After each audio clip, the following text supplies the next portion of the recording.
Bienvenue dans le podcast Biomécanique, le podcast qui vous aide à comprendre la mécanique du corps, à améliorer vos entraînements sportifs, à diminuer vos blessures, vos douleurs et qui vous permet surtout de découvrir les secrets des sportifs, des athlètes et des spécialistes de leur domaine. On y parle de performance, on y parle d'entraînement, de blessures, de thérapie, de motivation parfois aussi et tout ce qui touche de près ou de loin à la santé avec des super invités qui m'accompagnent pour chacun des épisodes. Je m'appelle Jérôme Cazerolle, je suis ostéopathe à Montréal au Canada et aujourd'hui je retrouve William KDM pour un épisode parfaitement à cheval entre le sport et la santé. William est coach sportif, c'est un passionné d'entraînement, de remise en forme et il est également diplômé en naturopathie. Donc l'association des deux disciplines, à savoir le coaching sportif et la naturopathie, m'a de suite convaincu que ça allait donner un super épisode de podcast et vous verrez que ça a été le cas. J'en suis très content. Je vous invite par ailleurs à suivre William sur son Instagram que vous retrouverez en description, que je trouve particulièrement intéressant et riche en contenu, plutôt rare sur ce réseau social, donc ça mérite d'être souligné. Dans cet épisode, on a eu l'occasion de revenir sur la naturopathie, sa définition, ses fondements, ses principes, et surtout en quoi elle rejoint les intérêts d'un sportif qui cherche à progresser, à éviter la blessure et à être toujours plus en santé, évidemment. Si aujourd'hui vous prenez des compléments alimentaires, quels qu'ils soient, vous pratiquez en quelque sorte, et sans le savoir, la naturopathie, alors on aura le temps de discuter de pourquoi, et surtout si la prise de compléments a du sens ou est parfaitement inutile pour vous. Vous découvrirez la différence entre naturopathie et naturothérapie, comment être sûr d'avoir affaire à un naturopathe compétent et éviter évidemment les charlatans. On discutera aussi de comment William organise ses consultations en naturopathie, ce que ça lui a apporté dans sa vision de la santé, quelle association il arrive à faire entre le coaching sportif et ses traitements sur certaines maladies et quels résultats il a pu obtenir sur certaines pathologies inflammatoires de la colonne vertébrale notamment. Si vous appréciez cet épisode et le podcast en général, comme d'habitude, n'oubliez pas de lui laisser une petite note de 5 étoiles sur l'application Apple Podcast sur l'iPhone. Ça m'aide beaucoup, plus que vous ne le pensez, à monter dans les résultats de recherche, à faire connaître le podcast un petit peu plus et à gagner en crédibilité pour lorsque je contacte de futurs invités et essayer de produire des épisodes avec des personnes hyper compétentes, parfois un petit peu difficiles à rejoindre dû à leur notoriété. Sur ce, je vous laisse écouter ma conversation avec William et on se retrouve comme d'habitude à la fin de l'épisode. Est-ce que tu peux me parler déjà de ton premier entraînement en salle de sport? C'était dans quel contexte? Puisque tu n'es pas que naturopathe, puisque tu es aussi coach sportif, si je ne m'abuse. Exact. Mon premier entraînement en salle de sport. Alors, j'ai toujours fait du sport, mais moi, je viens des arts martiaux. Et mon premier entraînement en salle de sport, c'était pour préparer, parce que je m'entraînais au poids de corps à l'époque, c'était pour préparer les examens du BPJEPS. Le BPJEPS, le diplôme qui permet de devenir coach en France. Et c'était des cours de fitness. C'était des cours de fitness, des cours de step exactement, pour préparer l'examen où on devait présenter une chorégraphie. Et alors, c'est assez curieux parce que tu n'avais jamais fait de sport auparavant. Tu n'avais pas fait d'entraînement musculaire ou de fitness, je sais pas, on appelle ça comme on veut. En fait, avant ça. Moi, quand j'ai passé mon PJF, je suis rentré à 20 ans. Et si tu veux, à l'époque, les salles de sport, c'était pas aussi ouvert que maintenant. Il n'y avait pas tout le courant low cost. On pouvait pas aller à la salle de sport aussi facilement. Et quand tu étais étudiant, une salle de sport, c'était minimum 70 €, 80 € par mois, je me souviens, là où j'habitais. Donc, on s'entraînait avec les potes à la maison. Il y avait bande développée couchée, il y avait du squat, il y avait une barre de traction. On faisait un peu à l'époque, c'était la méthode Lafay. On faisait un petit peu de poids de corps, mais c'était beaucoup plus difficile d'accéder à du matériel de musculation comme aujourd'hui. Donc, je me suis toujours entraîné, mais j'ai commencé vraiment la musculation en salle à 21 ans, 20-21 ans.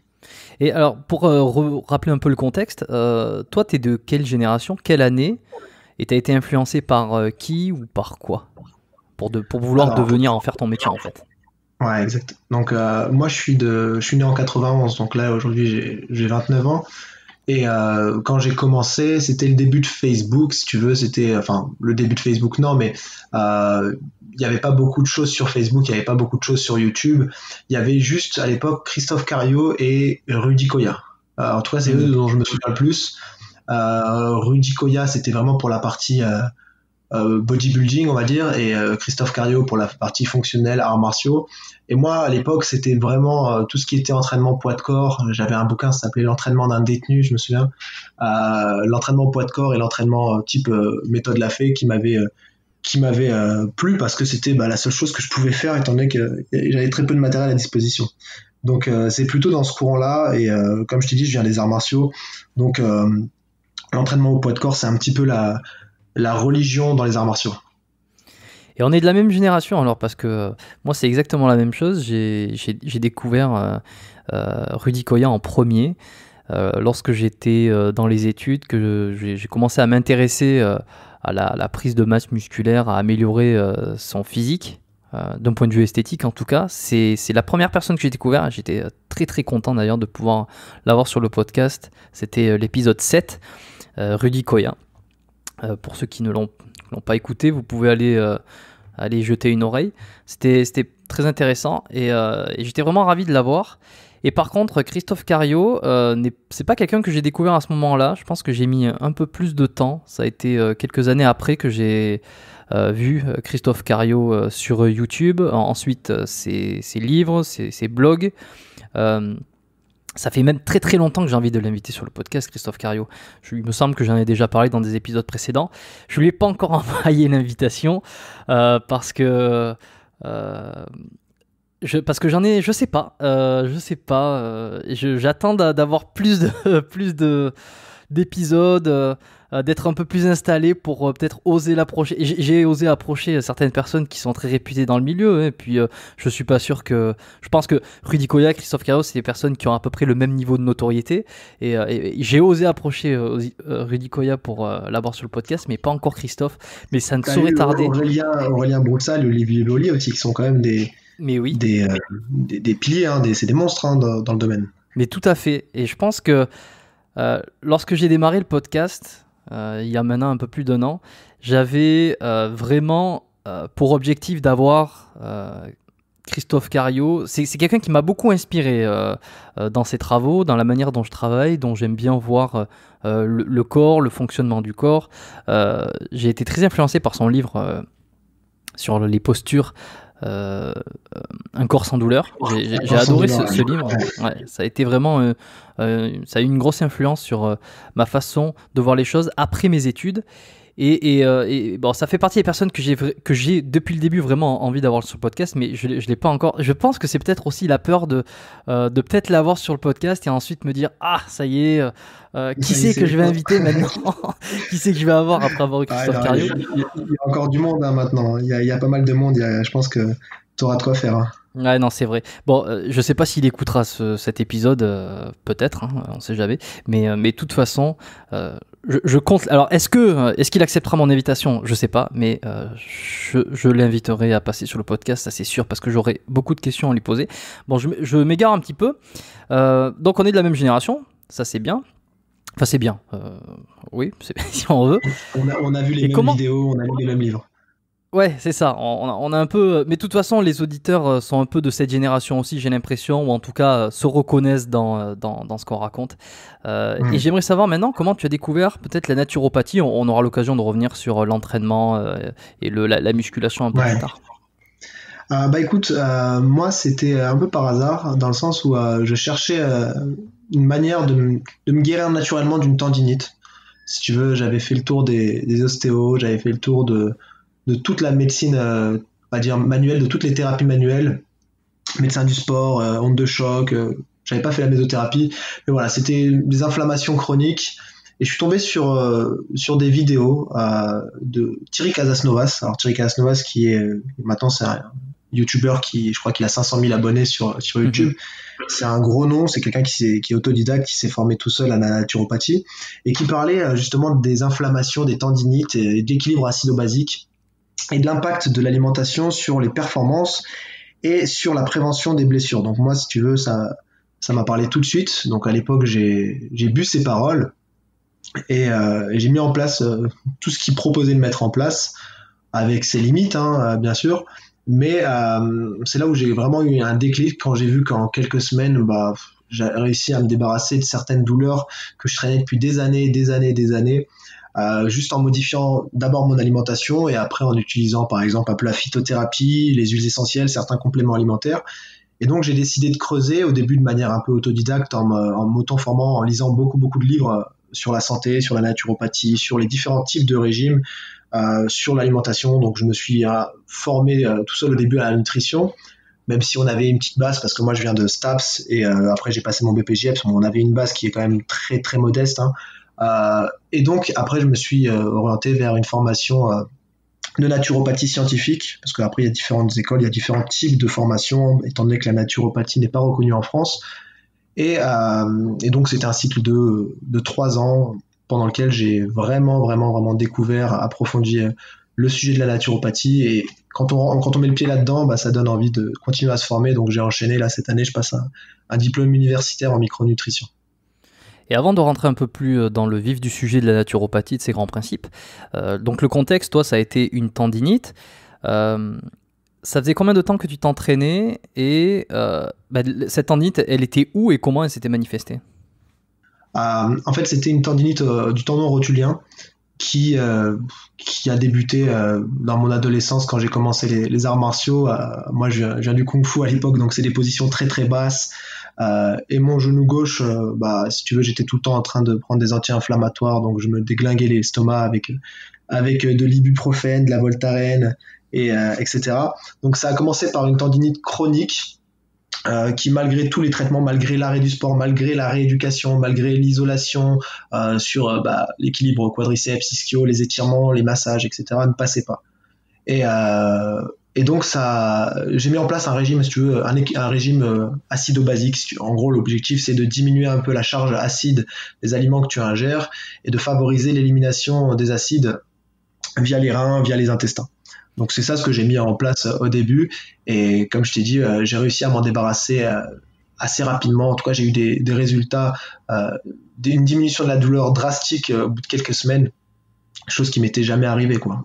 Et en respectant des choses très simples à respecter, quoi. Tu avais déjà des notions de nutrition où tu mangeais quand même bien, ou c'était un peu déstructuré avant ça? Quand je réfléchis à la façon dont je mangeais à l'époque, je pensais manger bien, mais avec du recul, je me rends compte que je faisais n'importe quoi. Donc, est-ce que tu as un exemple pour qu'on se mette, pour qu'on voit un peu de quoi il s'agit?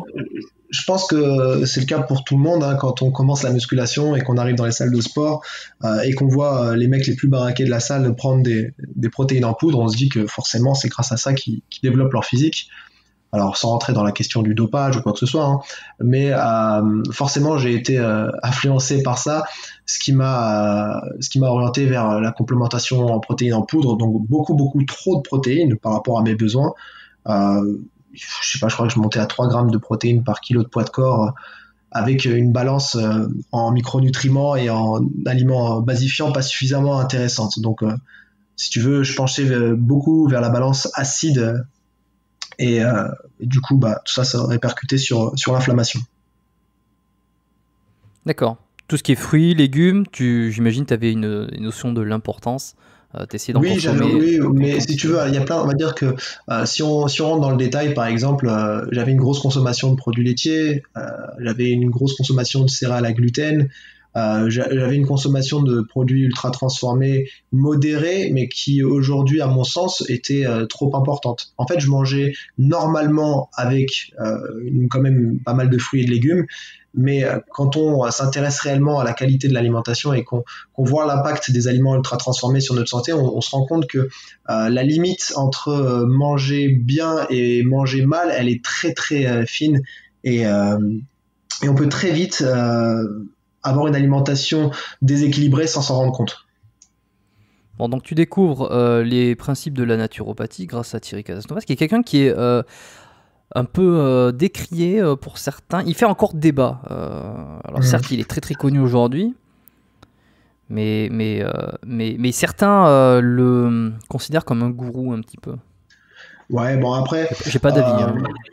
Moi, j'ai pas non plus d'avis parce que je suis plus ce qu'il fait, mais en tout cas, je pense que il fait plus de bien que de mal, dans le sens où il a proposé une approche qui lui correspondait à une époque, il est revenu sur certaines choses, sur certains principes qu'il avait énoncés qui étaient peut-être un peu borderline, mais comme tout être humain, on évolue, on fait des erreurs, on se remet en question, et le message devient de plus en plus limpide au fur et à mesure. Donc je pense que c'est quelqu'un qui a quand même la volonté d'aider le plus grand nombre de personnes. Après, évidemment que il faut jamais suivre à la lettre, un peu bêtement, comme un mouton, les conseils de quelqu'un sans forcément réfléchir derrière. Donc je pense que c'est surtout la faute aux gens qui ont tendance à ne pas se remettre en question, et à ne pas remettre en question les paroles des gens qu'ils écoutent. Hein. Et moi le premier, et tous les gens qui passent sur les podcasts, il faut pas non plus, je pense, Oui, boire. non, mais t'as raison de le rappeler.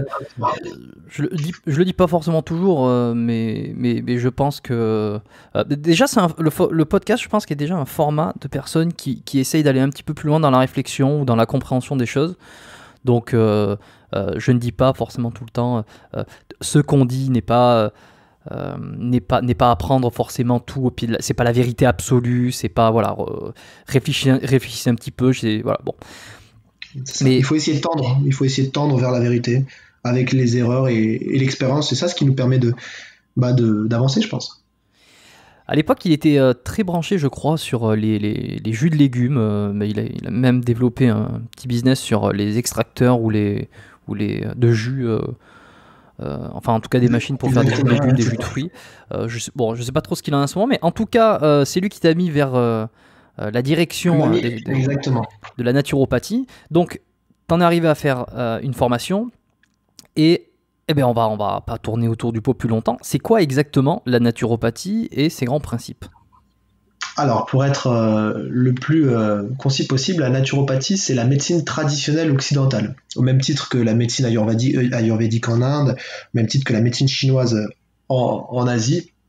La naturopathie, c'est la médecine qui vient la médecine grecque, donc la médecine hippocratique, qui prône la santé via ce qu'on appelle des grands principes, dont l'hygiénisme. En fait, l'objectif dans la naturopathie, comme dans toutes les médecines traditionnelles, c'est de faire en sorte que l'organisme soit dans les meilleures conditions possibles pour qu'il puisse s'auto-guérir en quelque sorte, pour qu'il puisse retrouver la vitalité, pour remettre en place, en route, les principes d'auto-guérison. Donc en fait, en naturopathie, et on en parlera après, on va essayer de faire la différence entre la naturopathie et la naturothérapie.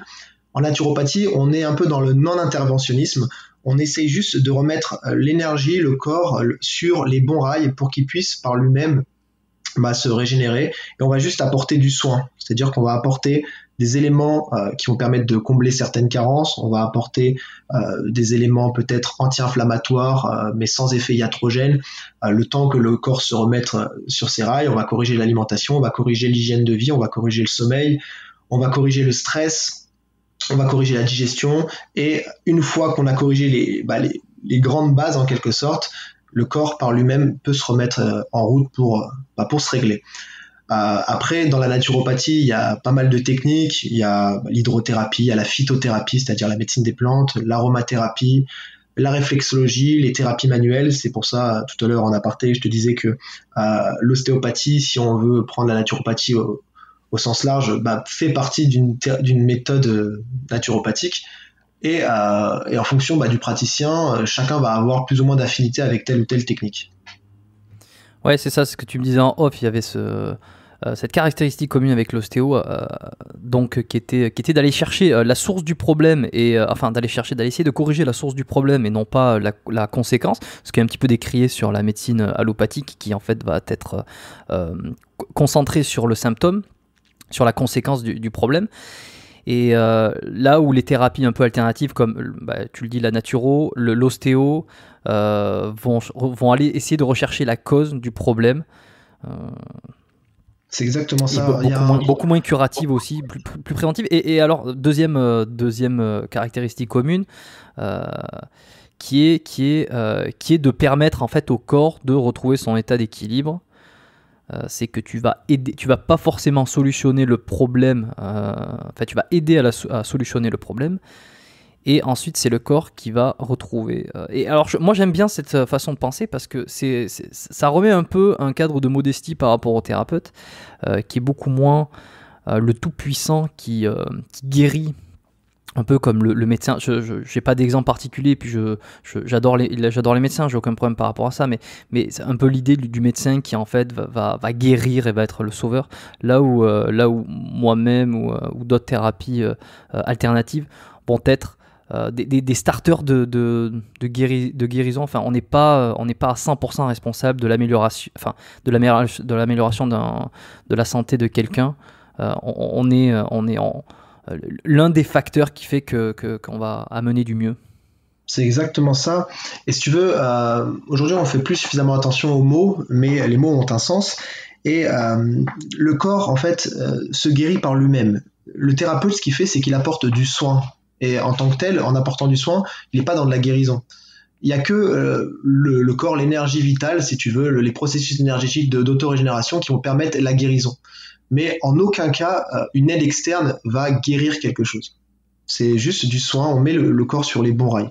Donc évidemment que le thérapeute, que le médecin, c'est juste un guide, j'ai envie de dire, quelqu'un qui va remettre l'énergie, le corps, les pensées, parce que parfois c'est des schémas de pensée qui font que la personne ne peut pas guérir, sur les bons rails. Tu me parlais de la naturothérapie aussi. Exactement, en fait, la naturothérapie, c'est ce qu'on a tendance à appeler la naturopathie aujourd'hui, c'est-à-dire faire de l'allopathie avec des méthodes naturelles, c'est-à-dire faire de l'antisymptomatisme avec des méthodes naturelles. Par exemple, j'ai un bouton, je vais mettre une huile essentielle pour calmer la poussée d'acné. Je me suis fait mal, je vais mettre une crème anti-inflammatoire naturelle, je vais prendre une plante anti-inflammatoire, etc. Alors, c'est des choses qu'on utilise, bien sûr, mais qui doivent rester à leur place, c'est-à-dire permettre de calmer le symptôme, le temps de trouver et de corriger les causes. Mais aujourd'hui, beaucoup de personnes ont l'impression de faire de la naturopathie et proposent des solutions naturothérapeutiques en donnant des choses antisymptomatiques avec moins d'effets secondaires. Même si, évidemment, que la phytothérapie et l'aromathérapie peuvent avoir des effets iatrogènes, peuvent être toxiques, donc c'est pas non plus à manier n'importe comment. Alors c'est ce que j'allais dire justement, phytothérapie, aromathérapie, ce sont donc des naturothérapies, puisqu'on va essayer d'agir sur... souvent on va agir sur un symptôme. Pour la petite anecdote, qui n'est pas une super anecdote, mais moi j'avais fait une formation en naturo et aromathérapie en sortie d'études. Alors pourquoi ? Parce que j'étais très curieux. J'avais fait ça à Toulouse, j'étais encore en France. Et j'avais trouvé ça intéressant. Et il m'est arrivé, j'utilise un petit peu moins, mais il m'est arrivé de proposer, ou en tout cas de suggérer quelques plantes phyto ou aromas sur des douleurs musculo-squelettiques, par exemple. Je pense que c'est un très bon outil, tu vois, c'est un très bon outil, mais qu'il faut essayer de remettre à sa place. C'est-à-dire que pour le sportif, par exemple, au lieu de le mettre sous un anti-inflammatoire qui va lui abîmer l'estomac, et qui va le rendre quasiment dépendant de cet anti-inflammatoire, on peut travailler avec des plantes anti-inflammatoires, on peut travailler avec des huiles essentielles pour avoir des résultats quasi similaires avec beaucoup moins d'effets secondaires. Donc ça peut être très intéressant, mais il faut essayer toujours de revenir à la cause. Si par exemple, toi dans ta discipline en ostéopathie, tu te retrouves avec un patient qui a toujours la même blessure chronique, évidemment que tu vas pas lui donner des huiles essentielles et tu vas pas lui donner des anti-inflammatoires, tu vas essayer de comprendre la cause de son entorse chronique et tu vas essayer de corriger la cause. Oui, tout à fait, c'est ça. C'est que, par exemple, sur la consultation, tu vas essayer d'aller comprendre l'origine du problème. Rien ne t'empêche de travailler aussi un petit peu la cheville pour... ça dépend du niveau d'entorse, mais admettons, il y a un problème à la cheville. Tu peux aller travailler la cheville pour la déverrouiller, pour que ça aille un petit peu mieux. Tu peux suggérer un peu de Golteri, tu peux suggérer... J'en ai oublié beaucoup, mais je sais que l'eucalyptus aussi était exactement. La menthe poivrée aussi pouvait calmer certaines douleurs. Tu peux le suggérer parce que ça va faire du bien, mais en fait, quand tu fais ça, donc tu es dans la naturothérapie où tu vas essayer de soulager le problème. En ostéo, par exemple, sur cette consultation-là, sur un problème de cheville, tu vas essayer d'aller remonter un peu plus haut et de comprendre pourquoi il se blesse toujours sur cette cheville. Est-ce qu'il y a eu des antécédents ? Est-ce qu'il y a un décalage ? Est-ce qu'il y a un défaut d'équilibre au niveau du bassin qui fait qu'il y a plus de contraintes sur la cheville, par exemple ?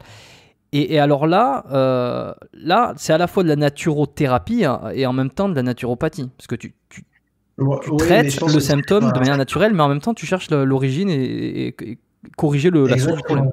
Mais il faut qu'il y ait un peu des deux, et c'est comme ça que la médecine allopathique, même médicamenteuse, peut travailler main dans la main avec les médecines traditionnelles qui cherchent les causes. C'est pour ça que je suis pas un anti-allopathe. Je pense que l'allopathie, elle a une place qu'elle doit garder, mais aujourd'hui, elle a tendance enfin les gens, c'est les gens, si tu veux, c'est les patients qui ont tendance à aller rechercher uniquement des solutions symptomatiques. Alors tu me parlais qu'il y avait plusieurs axes de travaux et en tout cas plusieurs techniques, je sais pas comment on peut dire ça, mais plusieurs techniques ou plusieurs axes de travaux à l'intérieur de la naturothérapie. On a vu la phyto, il y a de l'aroma. Tu m'as parlé de l'hydrothérapie. Alors l'hydrothérapie, c'est toutes les thérapies en rapport avec l'eau. Alors ça peut être les bains froids, ça peut être léger, ça peut être le sauna, ça peut être les techniques avec l'argilothérapie par exemple, l'argile, tout ce qui vient en fait, tout ce qui est en rapport avec l'eau en quelque sorte. Donc ça peut être l'hydrothérapie du côlon par exemple, les lavements par pression. Donc il y a énormément de techniques qui vont être liées à l'eau. Alors il y a des techniques aussi comme le jeûne, tous les types de jeûnes qui sont très très connus en naturopathie. On parle beaucoup de jeûne en naturopathie. Il y a plein de formes de jeûne. Aujourd'hui, c'est quelque chose qui revient énormément à la mode. Pas forcément dans le bon sens, dans le sens où c'est quelque chose qui est pas forcément utilisé toujours à bon escient et qui est mal compris. Il y a toutes les techniques de réflexologie, donc l'auriculothérapie, la réflexologie plantaire, la réflexologie palmaire. Après, je pense que ça c'est un peu plus ton domaine. Moi, je n'ai pas touché à la réflexologie. On a les techniques. Mais en tout cas, je sais que généralement, on va plutôt retrouver ça dans les cabinets d'ostéo ou de chiro qui vont essayer de se diversifier. Il y a toutes les techniques nutrithérapeutiques. Donc micronutritionnel, combler les carences avec des micronutriments, avec des vitamines, donc des compléments alimentaires.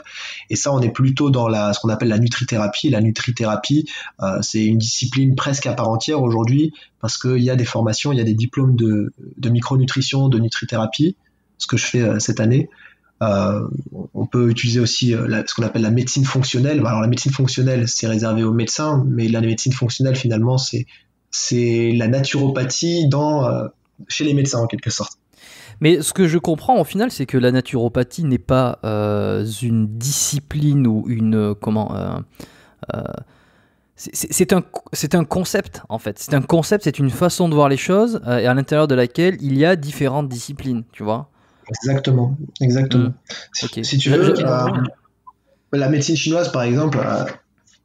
Un médecin chinois, il peut très bien décider d'utiliser, je ne sais pas s'il est en France, des plantes occidentales, des plantes françaises, des plantes du territoire français. Et dans ce cas-là, vu qu'il n'utilise pas des plantes chinoises, on va dire qu'il fait de la naturopathie. Mais c'est un concept en fait, c'est un concept traditionnel où on va s'intéresser aux causes.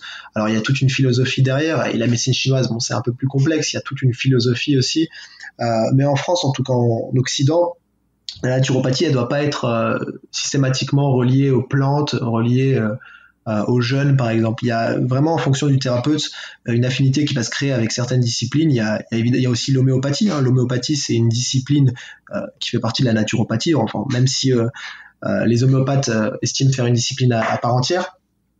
Et tout doit être relié. On doit accepter de ne pas forcément mettre la naturopathie dans une case, la médecine allopathique dans une case. Ce qui compte en tant que naturopathe ou thérapeute ou peu importe, c'est faire en sorte que le patient aille mieux en réglant ses causes et en essayant de respecter les principes d'Hippocrate, c'est-à-dire d'abord ne pas nuire, c'est-à-dire de ne pas nuire au patient en lui donnant des traitements qui vont lui faire plus de mal que de bien.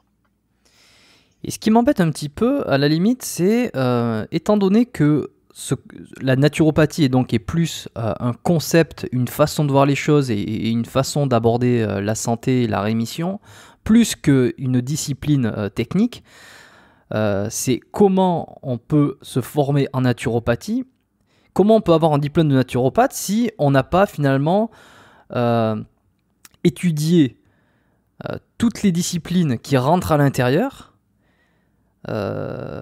comment on choisit sa formation et comment on peut former quelqu'un pour qu'il termine en étant naturopathe alors que c'est un concept et c'est pas une discipline. Tu vois, j'ai un peu du mal à comprendre comment on peut former quelqu'un en naturopathie, quoi. En fait, si tu veux, en France, la naturopathie déjà n'est pas réglementée. C'est-à-dire que chaque école peut décider de mettre des contenus avec lesquels ils ont des affinités même s'il y a des bases, il y a des fondements, il y a ce qu'on appelle la naturopathie orthodoxe, c'est-à-dire des fondements qui sont aujourd'hui remis en question par ce qu'on appelle la naturopathie scientifique, qui va être pas allopathique, mais qui va se baser un peu plus sur des faits concrets. Et si tu veux, vu que la naturopathie n'est pas réglementée en France, c'est un peu complexe, c'est très complexe de trouver une école. Il faut regarder les programmes de formation déjà, et il faut pas s'arrêter de se former. C'est-à-dire que on cherche à avoir un certificat, un diplôme d'école qui ne va pas être reconnu, il faut bien le comprendre. C'est-à-dire que la seule façon de travailler, c'est d'avoir une assurance qui nous permet de prendre en charge des patients. Et après, en fonction de ses affinités, par exemple, moi, la mienne, c'est la nutrithérapie, c'est la micronutrition, on va continuer à se former, à part si on a eu un cursus qui était très dense. Mais le problème, c'est qu'en France, les formations, moi, par exemple, sur 3 ans, j'ai fait 800 heures. En Suisse, c'est 3000 heures sur 5 ans. Tu vois, en Suisse, en Allemagne, c'est beaucoup plus, c'est 3 fois plus que 3 fois plus, c'est 5 ans d'études, c'est un diplôme qui est reconnu, c'est un diplôme qui permet d'exercer, qui permet d'avoir des remboursements. En Allemagne, on appelle ça des Heilpraktiker, ils ont presque au même niveau que les médecins, ils ont le droit de prescrire, ils ont le droit de lire des radios, ils ont le droit même de faire des petites interventions chirurgicales. Donc en France, on est sur un niveau qui est vraiment bien en dessous des pays frontaliers, et bien en dessous du niveau qu'il y a au Canada. Au Canada, je sais que la naturopathie est bien plus avancée. Donc en France, c'est à nous, petits naturopathes, de continuer les formations, d'apprendre, de ne pas s'arrêter au diplôme d'école qui nous aura juste donné des notions de base. Et en fonction de l'école, alors moi j'ai eu la chance d'avoir que des médecins en prof, mais des médecins naturopathes, c'est-à-dire des naturopathes qui sont devenus médecins ou inversement, et qui nous ont fourni un contenu, on va dire, un peu plus solide, si je puis dire, même si je remets pas en question le contenu qu'on peut avoir dans certaines formations où c'est pas forcément science-based, mais médecine, quoi. Ok, bon, toi tu pratiques quelle discipline à l'intérieur de cette neuropathie? Alors, à quoi tu as été formé? Est-ce que tu as plus été formé à la phyto, plus à l'aroma? Et puis qu'est-ce que tu utilises peut-être dans tes consultations? C'est quoi ton approche? Moi j'ai eu une approche plutôt, comme je te disais, scientifique, c'est-à-dire un peu plus, notre prof c'était un médecin, donc on a eu la physiopathologie, on a eu tous les cours un peu plus simplifiés que les cours de médecine, mais les cours vraiment de physio. Donc on essaye de travailler de la même manière que le médecin, sauf qu'on va utiliser d'autres formes de traitement et on va s'intéresser aux causes. Par exemple, sur le système digestif, au lieu de donner des IPP, c'est-à-dire des médicaments qui vont stopper l'acidité gastrique, qui vont donner plein d'effets secondaires, on va s'intéresser aux causes de l'hyperacidité gastrique, donc des causes qui peuvent être émotionnelles, des causes qui peuvent être liées au stress, des causes qui peuvent être liées à des gaz, à une dysbiose intestinale. Donc on va juste garder la même base que la médecine classique, sauf qu'on va utiliser des traitements. Alors moi, mes affinités sont avec la micronutrition, la nutrithérapie, la phytothérapie, l'aroma. Il y en a qui vont utiliser les thérapies manuelles, par exemple sur le système digestif, une façon naturelle de régler un problème de spasme, par exemple. C'est la thérapie manuelle. Tu sais drainer un foie, tu sais manipuler les viscères. Ça, on peut dire que c'est de la naturopathie. Donc moi, ça va plutôt être, pardon, pour répondre à ta question, la nutrithérapie, la micronutrition, la phyto, l'aroma. Ok, alors micronutrition, moi je suis curieux, parce que nutrithérapie, j'ose imaginer que tu traites par la nutrition. Donc, ouais. Nutrithérapie et micronutrition, c'est un synonyme. Hein. Quand on parle de nutrithérapie, on parle de la micronutrition. Alors pourquoi micronutrition? C'est parce que tu t'intéresses aux micro-éléments? Voilà, exactement, on s'intéresse aux micronutriments, donc pas uniquement les glucides, les lipides et les protéines, on va s'intéresser aux vitamines, aux oligo-éléments, aux minéraux, aux acides aminés, aux acides gras. Alors, très important, ça c'est sûr, très important, les micro-éléments et les oligo-éléments, ça c'est d'une... Enfin, il n'y a plus de doute, mais alors comment tu fais pour... je ne sais pas si on peut dire diagnostiquer qu'il y a un déficit par exemple un déficit de magnésium, un déficit de calcium, etc. Comment tu le diagnostiques, parce que ça c'est le médecin et le bilan sanguin qui va le révéler. Et alors pour ce qui est de l'oligo-élément, ça c'est bonne chance, quoi. Je ne sais pas si aujourd'hui il y a un test qui fait que tu montres qu'il y a un déficit. Bah, Et écoute, comment et en fait, ensuite, t'envoies du complément, quoi. C'est-à-dire que tu vas prescrire, entre guillemets. en fait, moi, je travaille ce qu'on appelle en biologie préventive. C'est-à-dire que je travaille avec les compléments alimentaires sur des bases d'analyse. Donc, en fonction du patient, il faut aussi savoir que les analyses, les bilans biologiques un peu plus spécifiques sur les micronutriments ne sont pas remboursés et sont très coûteux pour le patient.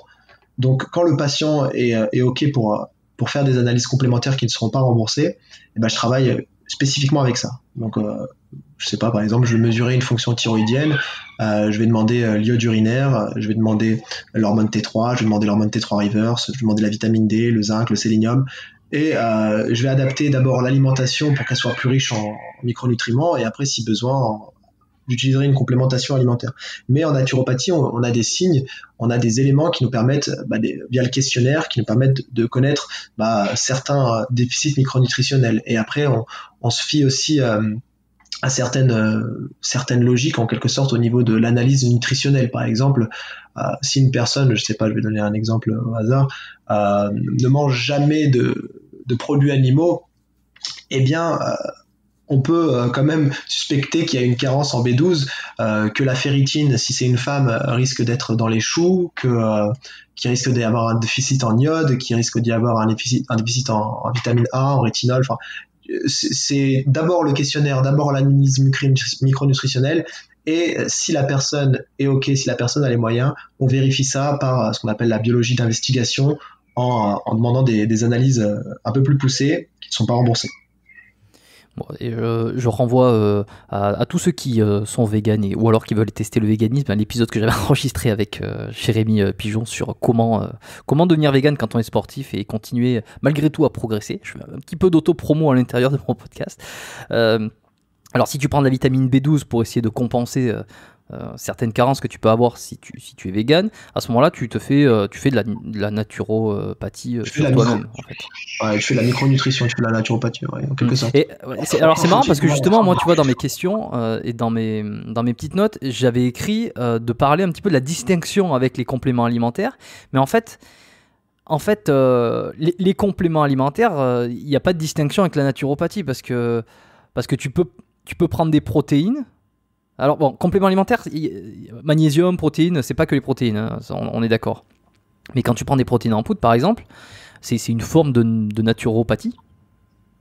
Si y a un besoin, c'est-à-dire que si tu estimes qu'en prenant des protéines en poudre, tu réponds à un réel besoin du corps et que ce besoin, le fait de combler cette carence permet d'améliorer quelque chose, eh ben on peut estimer oui que c'est la naturopathie, de la micronutrition, même si dans la tradition naturopathique, on va toujours essayer de revenir à une alimentation avant une complémentation, c'est-à-dire travailler sur l'alimentation, travailler sur ce qu'on appelle en naturopathie l'hygiénisme, c'est-à-dire remettre le corps dans les conditions dans lesquelles il est censé évoluer, c'est-à-dire un environnement non pollué, proche de la nature, avec une haute qualité, avec le moins de pollution électromagnétique, avec un environnement social, un travail qui lui permet de s'épanouir, avec une alimentation biologique qui n'est pas pesticidée et qui a pu pousser sur un terrain fertile, donc pas de monoculture, pas d'agriculture intensive, même biologique, ça marche pas.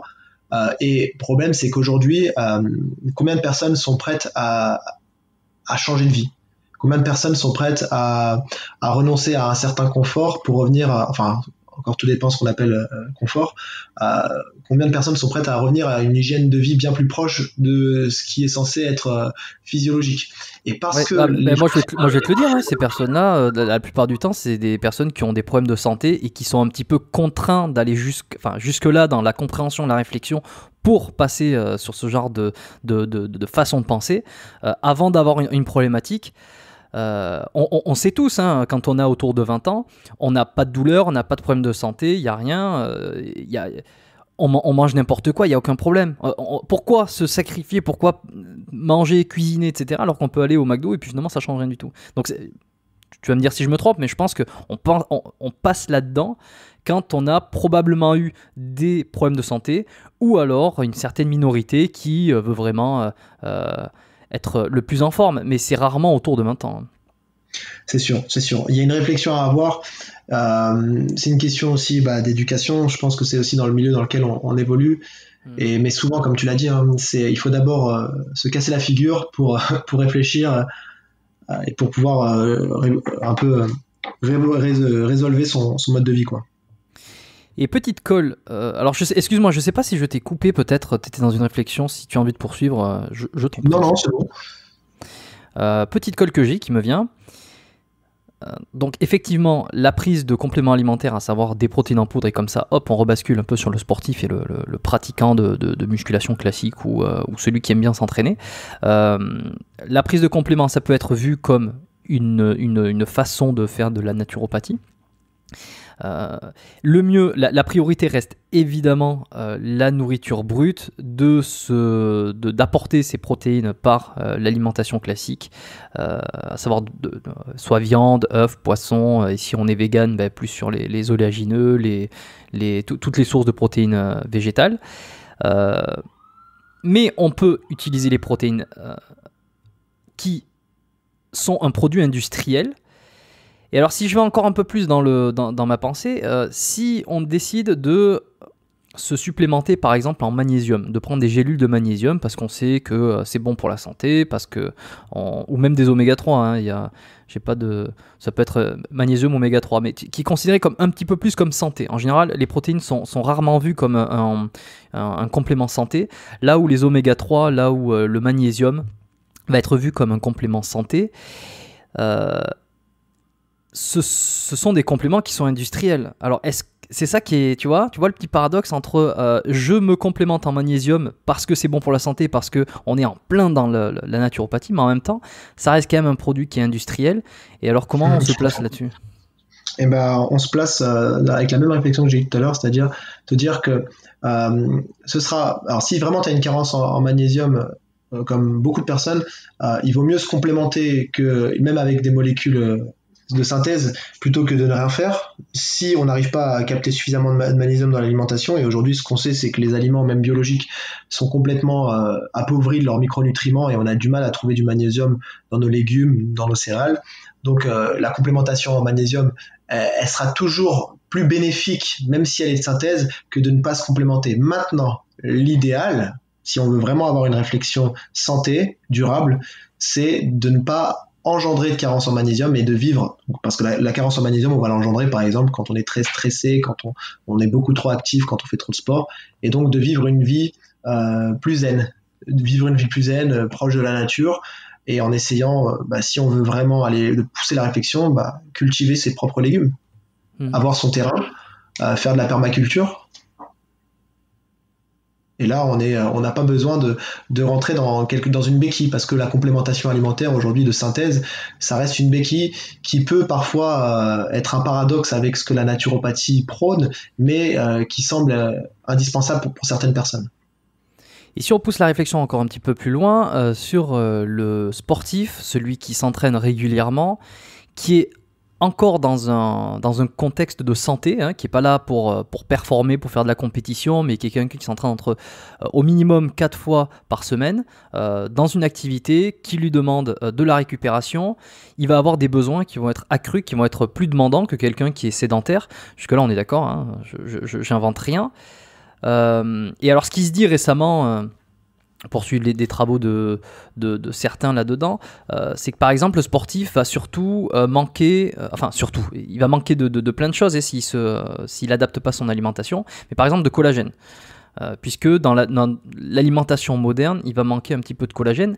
De manière générale, comme tu le disais là pour le magnésium, c'est difficile d'avoir un bon apport. Alors il va essayer de se nourrir bio, il va essayer de manger la peau alors peut-être pas aller jusqu'à se faire des bouillons d'os, mais en tout cas il va acheter du poulet fermier bio, et puis il va manger la peau du poulet, et puis il va un petit peu, peut-être pas croquer dans les cartilages, mais tu vois un petit peu l'idée, quoi. Il va pas manger que de la viande industrielle, ouais. Mais il va quand même avoir un petit déficit en collagène, parce que malgré tout, même s'il fait les choses bien, peut-être que sa dépense et son activité fait qu'il lui manque encore plus de collagène. Alors il va devoir peut-être à ce moment-là aller dans une boutique ou sur internet pour prendre du collagène en plus?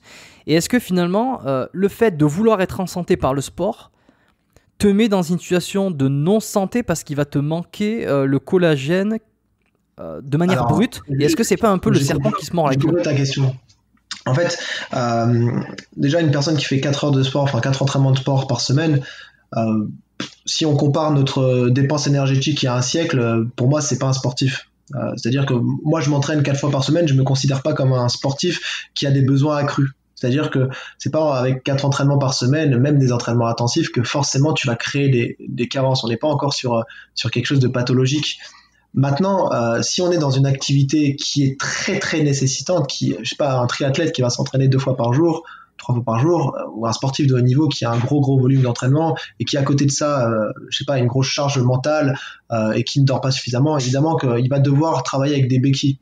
Mais il faut savoir une chose, c'est que le sport crée des adaptations positives s'il est fait correctement et s'il y a une notion de surcharge progressive. Donc si on s'entraîne progressivement, il y a une adaptation, on n'a pas besoin de supplémenter systématiquement. On va être de plus en plus fort, de plus en plus résistant et on va... si tu veux, aujourd'hui, il y a un truc qui m'embête avec le collagène, c'est que chaque fois que tu vois... des gens qui parlent de ah bah tiens on a un manque de ça, derrière tu vois des marques qui commencent à se lancer pour vendre le complément. Donc je sais pas si réellement le collagène c'est un réel besoin pour les sportifs et vraiment je ne sais pas, je n'ai pas d'avis. Si c'est un réel besoin ou si c'est quelque chose qui a été poussé par certaines marques de compléments alimentaires qui ont utilisé d'autres influenceurs pour créer un problème et apporter la solution derrière.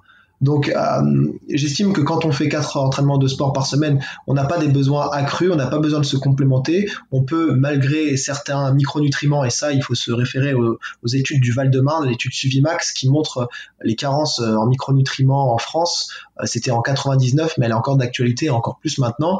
On voit que le zinc, que la vitamine B6, que la vitamine D, que le magnésium, tout ça, on n'en retrouve plus dans nos aliments et que c'est plus de 50% de la population qui est carencée ou qui est déficitaire. Donc on peut plutôt se référer à ce genre de choses et estimer qu'il y a peut-être un petit besoin de se complémenter à ce niveau, au niveau des vitamines, des oligo-éléments dont que je t'ai cité, mais pas forcément je sais pas, le collagène, je vais te dire, je sais pas, et ce qui m'embête, c'est comme je t'ai dit, c'est qu'il y a toujours des marques derrière qui cherchent à revendre des produits. Donc je sais pas si c'est quelque chose qui est poussé, qui est engrangé par les marques, ou si c'est un réel besoin.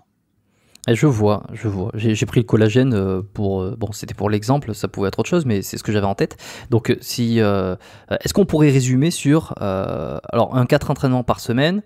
Je pense qu'on est sur, comme tu disais, on n'est pas sur un gros volume. Enfin, c'est pas considéré comme quelque chose d'énorme, en tout cas pour toi. C'est vrai quand on prend un peu de recul. Aujourd'hui, s'entraîner 4 fois de manière générale pour la population, pas forcément sportive, pour la population générale, c'est considéré comme beaucoup. C'est 4 fois par semaine, 4 heures de sport par semaine, c'est beaucoup. C'est vrai que quand on prend un peu de recul par rapport à nos ancêtres, c'est finalement pas beaucoup, parce que quand on sait qu'une journée ça fait 24 heures. Rien du tout. Et que, c'est rien, on est sédentaire. On est sédentaire, tu sais, je sais pas, par exemple, un mec qui travaille dans le bâtiment et qui fait 0 sport par semaine, pour moi, il est beaucoup plus sportif qu'un crossfitter qui s'entraîne 5 fois par semaine, 1 heure à fond et qui reste assis toute la journée. Ouais, devant son écran d'ordinateur et qui en plus peut-être ne s'alimente pas forcément. Alors, pour conclure, est-ce que si on prend la majorité... je pense la majorité des personnes qui s'entraînent en salle de sport ou qui font un peu de fitness, crossfit si on prend vraiment la moyenne, on doit tourner autour de peut-être 4 entraînements par semaine. En fait, on peut conclure que les compléments alimentaires ne serviraient à rien en théorie. Il faudrait améliorer son alimentation et ça suffirait largement, sauf cas particulier où tu ne pourrais pas drastiquement améliorer ton alimentation et tu serais obligé de passer par un complément. Mais en fait, est-ce que ce que tu nous dis là, c'est qu'au final, en faisant vraiment les choses bien d'un point de vue nutrition, il n'y aurait pas du tout besoin de compléments alimentaires pour 99% de la population de sportive? Pour ce qui est de la complémentation alimentaire axée sport, oui, clairement, c'est pour moi c'est du bullshit. Hein. C'est évidemment, c'est comme je t'ai dit, c'est les marques, hein, qui poussent la consommation, qui poussent les gens à faire croire qu'ils ont un réel besoin. Mais oui, pour 99% des sportifs amateurs en salle, il n'y a pas besoin de se complémenter, il n'y a pas besoin de prendre des BCA, il n'y a pas besoin de prendre des oméga 3, il n'y a pas besoin de prendre des protéines en poudre, il n'y a pas besoin de prendre des boosters, des trucs pour la récupération, etc. Tout ça, c'est des conneries. Maintenant, il y a des cas spécifiques, il y a des micronutriments qu'on trouve plus suffisamment dans notre alimentation, et là, on est plutôt sur l'aspect santé. Sur l'aspect santé, il y a des choses indispensables. Par exemple, je sais pas, tu regardes les gens qui habitent dans l'hémisphère nord, même au-dessus de la latitude de Barcelone, tout simplement, eh bien, l'exposition solaire est pas suffisante. L'exposition solaire est pas suffisante. Tu prends un Africain, une peau noire qui habite à Paris, tu fais un bilan sanguin, tu vois systématiquement, s'il se complémente pas, qu'il a une carence en vitamine D, qui peut poser énormément de problèmes et qui peut parfois être très sévère. Donc pour ce qui est de l'aspect sportif, complément alimentaire sportif, j'estime qu'il y a un marché qui n'est pas justifié. Évidemment, c'est justifié économiquement, mais c'est pas justifié pour l'augmentation des performances. Et parfois même, ça peut aller à contre-courant de la performance. Et justement, tu as des exemples sur le contre-courant de la performance ? Bien sûr, ce que je te disais tout à l'heure, consommer trop de protéines, s'acidifier, favoriser les tendinites, consommer des nutriments, des micronutriments, je sais pas, avant la séance, pendant la séance, qui vont bloquer l'entraînement parce que ça va engranger une digestion qui va coûter de l'énergie.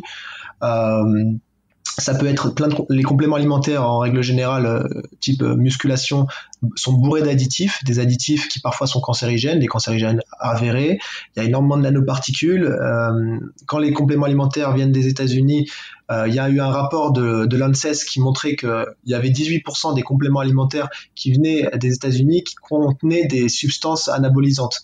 Donc c'est pas anodin. Si tu veux, le marché du complément alimentaire, c'est pas quelque chose d'anodin. Il y a pas mal de cochonneries. Je sais pas si tu connais le Jack 3D. Le Jack 3D, il avait été interdit en France parce que il y avait des amphétamines dedans. Donc il y avait de la cocaïne, je sais plus. Je suis un peu c'est pour ça qu'il marchait si bien d'ailleurs. Et il y a certains compléments alimentaires, il faudrait se poser des questions. Pourquoi ils marchent si bien alors que c'est que des protéines, tu vois? Et il y avait, effectivement, il y avait eu même il y a quelques années en France un booster, je vais pas citer le nom parce que j'ai pas envie d'avoir d'ennui, je sais pas trop si on peut le dire, qui avait explosé parce que il donnait des effets de fou, ça te filait une patate de fou. Alors moi je l'ai jamais testé, j'ai jamais été un grand fan des boosters, les pré-workout comme on dit, c'est ce que tu t'enfiles juste avant de faire une séance et qui te met, c'est bourré de caféine, bourré de trucs qui est censé te mettre en folie. Et c'était un complément qui a ensuite été retiré, ils ont dû changer la formule parce qu'effectivement il y avait à l'intérieur une molécule qui était peut-être pas jusqu'à faire les mêmes effets qu'un Jack 3D, mais qui était, enfin tu vois de quoi je parle. Je vois très bien. Ouais. Je vois très bien. Donc effectivement, faut faire attention. Mais si on parle des effets secondaires, évidemment les boosters, les pré-workout, ce que beaucoup consomment notamment dans le CrossFit, ça a un effet pervers. Pourquoi ? Parce que c'est de la caféine à très haute dose qui va sur le long terme créer une addiction à la caféine et qui va vous rendre tout simplement mou et complètement aller à l'encontre de la performance si vous n'en prenez plus. Donc vous allez être obligé d'augmenter les doses, sauf que c'est des stimulants qui demandent aux glandes surrénales de fabriquer beaucoup d'adrénaline. Et à long terme, tout ça c'est pas anodin sur le système hormonal. Ça demande au système hormonal de travailler beaucoup trop et il peut s'épuiser. Et il peut y avoir des relais hormonaux avec le cortisol qui se passe. Justement sur le café là, j'y pense. Moi j'avais un ami qui m'avait dit que normalement tu n'avais pas besoin de café le matin pour te réveiller parce que ton corps était censé fabriquer ses propres hormones en fait pour te réveiller et le fait d'utiliser du café en fait empêchait ton corps de faire le boulot en fait et que normalement tu n'en avais pas besoin. C'était un petit peu placebo de se dire tant que j'ai pas pris mon café je suis pas réveillé. En fait, en réalité, tu peux avoir le même niveau de réveil sans. Le problème, c'est que, alors c'est tout à fait vrai ce qui t'a dit. Le problème, c'est que plus tu prends du café, moins tu vas avoir d'énergie sans le café. Et si tu veux, le café masque la fatigue. Donc, il y a des gens qui me disent, je suis jamais fatigué. Et je leur demande, mais vous prenez combien de café par jour ? J'en prends entre 5 et 10. ah bon, bah alors essayez d'arrêter le café demain et regardez dans quel état de fatigue vous êtes. Et en fait, le problème, c'est que le café masque un réel état de fatigue, donc peut-être parfois un manque de sommeil, peut-être une alimentation déséquilibrée, peut-être un surmenage. Et le fait de masquer un état de fatigue va à l'encontre de la récupération et va à l'encontre de la performance pour le sportif, parce que ce dont il a réellement besoin, c'est pas de se stimuler, c'est de récupérer, c'est de dormir, par exemple. Et d'où la prudence de l'utilisation d'un pré-workout avant un entraînement qui justement, si tu vas t'entraîner, que tu es fatigué, que tu veux masquer la fatigue, bah, tu risques la blessure lorsque tu vas faire ton développé couché, quoi. Beaucoup plus, quoi. Exactement, mais moi ce que je peux conseiller aux gens qui ne sont pas encore addicts, et ceux qui sont addicts, bah, diminuent progressivement, mais essayez de ne jamais toucher à la caféine, parce que bah, plus vous en prenez, plus vous en avez besoin. Donc ça c'est un petit conseil. Moi personnellement j'ai jamais pris, enfin j'en ai peut-être pris un ou deux dans ma vie des cafés, mais j'ai pas besoin de prendre de café quand je m'entraîne, quand je fais mes max, parce que je fais de la force athlétique, j'ai pas besoin de prendre de café, j'ai pas besoin de stimulants. Si tu veux, la motivation elle doit être intrinsèque et on ne doit pas avoir besoin de stimulants externes pour pouvoir s'entraîner, pour pouvoir performer. Sinon, finalement, c'est comme une béquille et ça renvoie à quelque chose de complètement opposé à la dépense, à l'activité physique où on essaie de se dépasser, on essaie d'être plus fort. Mais si on a besoin d'une béquille, et on a besoin d'un stimulant pour être plus fort, c'est un peu contre-productif. Aujourd'hui, toi, comment tu organises ton temps? Tu fais des consultations en naturo d'un côté, tu fais des coachings sportifs de l'autre. Comment tu organises ton planning? Et ensuite, ça me permettra de te demander aussi quel type de personnes tu reçois en consultation de naturo. Bah écoute, moi j'ai conservé mes deux métiers, hein, c'est-à-dire donc le coaching sportif. J'ai à peu près 50% de ma semaine qui est dédiée au coaching sportif, donc coaching individuel. Donc moi je coach des sédentaires, je coach des sportifs amateurs, des sportifs lambda, pas de sportifs de haut niveau, et 50% de ma semaine qui est utilisée pour les consultations en naturopathie. Et pendant l'année scolaire, je suis aussi formateur en BPJEPS dans un centre de formation à Paris. Ok, et tu fais le pont entre les deux ou tes activités sont vraiment complètement séparées? Non, je peux plus me permettre de séparer ces deux activités-là. Et d'ailleurs, je peux plus coacher comme je coachais à une époque. Je suis plus du tout dans ce que j'ai pu être dans le no pain no gain. Si tu veux, mon approche coaching sportive, elle est vraiment reliée à la santé et tout ce que je fais, que ce soit au niveau de l'entraînement, de la performance, il faut que ce soit en rapport avec la santé. Donc ça veut pas dire que j'autorise pas la performance. À mon sens, c'est grâce à la santé que tu peux performer, et la performance, si elle est bien amenée, t'amène la santé. Donc je dissocie plus les deux. Et d'ailleurs, s'il y a des étudiants du BPJEPS qui m'écoutent, hein, ils le savent bien, je fais toujours le lien entre les deux. Et c'est pour ça aussi que je pense que j'ai passé cette formation en naturopathie, que je me suis orienté vers la naturopathie, parce que finalement, quand on réfléchit aux principes de base d'entraînement, on se rend compte qu'il y a énormément de similitudes avec la notion de santé. Et c'est quoi les problèmes de santé que tu vois donc le plus régulièrement des personnes qui viennent te consulter en naturo pour avoir peut-être une approche différente de ce qu'ils ont eu auparavant? Alors j'ai trois, on va dire, profils. J'ai les personnes qui sont en bonne santé, qui veulent le rester et qui veulent optimiser leur santé en ayant des conseils, en adoptant une alimentation encore plus optimisée, une hygiène de vie encore plus optimale. Et j'ai une seconde catégorie qui représente à peu près 20%, c'est les sportifs qui veulent de la performance, qui veulent optimiser leur hygiène de vie, qui veulent se débarrasser de certains problèmes digestifs par exemple, de certaines douleurs articulaires. Et j'ai, on va dire, vraiment 40-50% de ma patientèle qui ont des pathologies qui en général se rapprochent plus des pathologies hypothyroïdiennes, donc tout ce qui est en rapport avec la baisse de métabolisme, des problèmes digestifs, des maladies auto-immunes, beaucoup de maladies auto-immunes. C'est impressionnant de voir à quel point les maladies auto-immunes explosent, et une population plutôt féminine, on va dire à 70% féminine. Ok. On pourra revenir après sur quelques maladies que je m'étais notées, dont tu en parles sur ton profil Instagram, sur ton Facebook aussi, et que j'ai regardé, tu vois, par exemple la spondylarthrite ankylosante, des choses comme ça. Je trouve ça intéressant de l'aborder, mais qui sont peut-être moins des pathologies de type sportif, qu'on retrouve chez les sportifs. Si on reste sur le pratiquant de musculation, de fitness, le sportif qui s'entraîne, peut-être pas forcément que muscu, force athlétique, haltéro, crossfit, un petit peu toutes ces disciplines. C'est quoi que tu vois le plus? Est-ce que ça reste la tendinite?